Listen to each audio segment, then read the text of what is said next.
জয় ঠাকুর।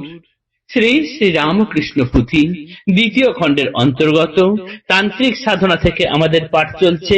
আজ আমরা পাঠ করব পৃষ্ঠা সংখ্যা 84। আজকে এই পাঠের 21তম দিন। এর আগের দিনের পাঠে আমরা দেখেছি ঠাকুর তান্ত্রিক ব্রাহ্মণ গৌরী পণ্ডিতকে বলেছিলেন, তুমি যে আমাকে অবতার বলছো, এই কথা পণ্ডিতদের সভা ডেকে বিচার বিশ্লেষণ করে তারপর তোমাকে প্রমাণ করতে হবে।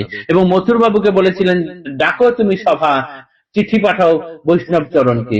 বৈষ্ণব চরণ যেদিন এলেন সেই দিন ঠাকুর এক ভাবাবেশে ছিলেন। হঠাৎ করে তার কাঁধের উপরে লাফ দিয়ে উঠে বসেছেন এবং তান্ত্রিক ব্রাহ্মণ গৌরী পণ্ডিত দেখছেন যেন স্বয়ং দেবী বৈষ্ণব চরণের কাঁধে চেপে আছে।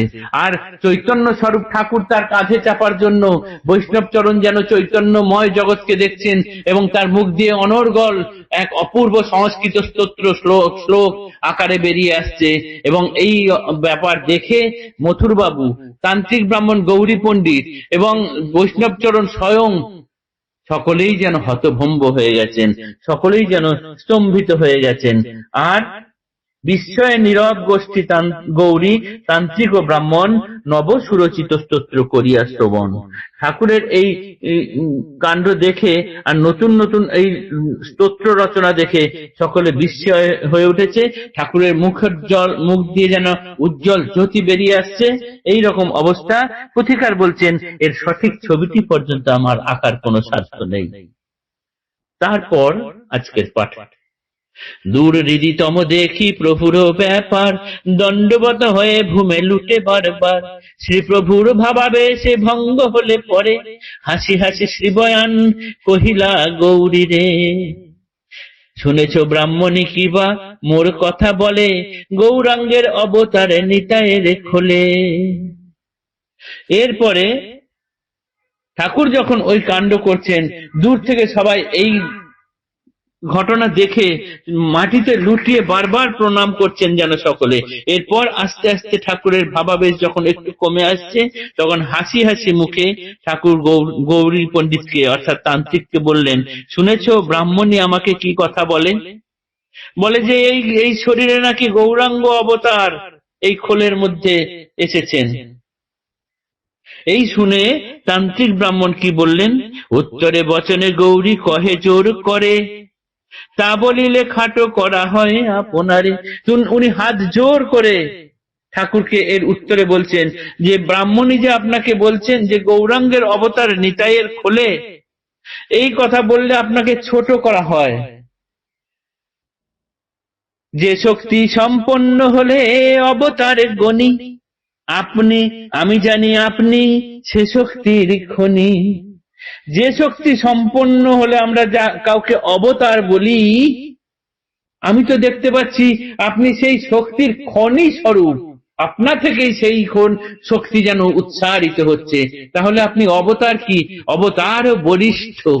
এখানেই ঠাকুর প্রমাণিত হয়ে গেলেন যে উনি সত্যি অবতারই নন, অবতার বরিষ্ঠ। যে শক্তি থাকলে কাউকে অবতার বলা হয়, সেই শক্তির খনি স্বরূপ ঠাকুর স্বয়ং। এ কথা বলছেন তান্ত্রিক ব্রাহ্মণ গৌরী পণ্ডিত। পুনশ্চ বলেন, প্রভু কি কথা তোমার? যদ্যপি পণ্ডিত সঙ্গে করিয়া বিচার, সাব্যস্ত করিতে পারো যা বলিলে তুমি, তবে না তোমার কথা সত্য বলি আমি।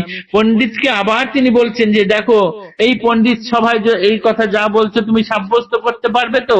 তাহলে কিন্তু তোমার কথা আমি মানব। দেখো হো পণ্ডিত উপনীত বিদ্যমানে, এত বলি দেখাইলা বৈষ্ণব চরণে।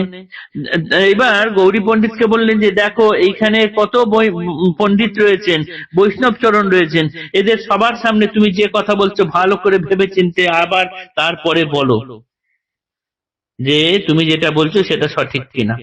প্রভুর কৃপায় গেছে সিদ্ধাই তাহার, নাহি তর্ক বুদ্ধি তর্ক কে করিবে আর। ঠাকুর কৃপা করে তো তার সিদ্ধাইটা কেড়ে নিয়েছেন, তার তো সেই তর্ক, অযথা তর্ক করার আর তর্ক বুদ্ধিটাই নেই। তাই বসেছে বিশ্বাস ঘটে ফুটেছে নয়ন, প্রভু দেবে বলিলেন তান্ত্রিক ও ব্রাহ্মণ। বিচারের কি আছে কিছু বিচারের নাই, যাহা বলিলাম আগে পুনঃ বলি তাই। এইবার ওই তান্ত্রিক ব্রাহ্মণ গৌরী পণ্ডিত বললেন যে তার তো সিদ্ধাই নেই, তর্ক অযথা আর করেন না তিনি।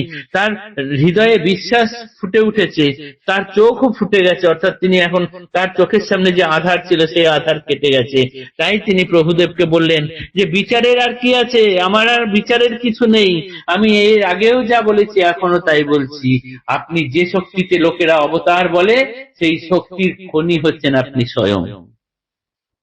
আজকের পাঠ এতটুকুই থাকলো, আগামী দিনে আমরা পরের অংশ পাঠ করব। জয় ঠাকুর, নমস্কার।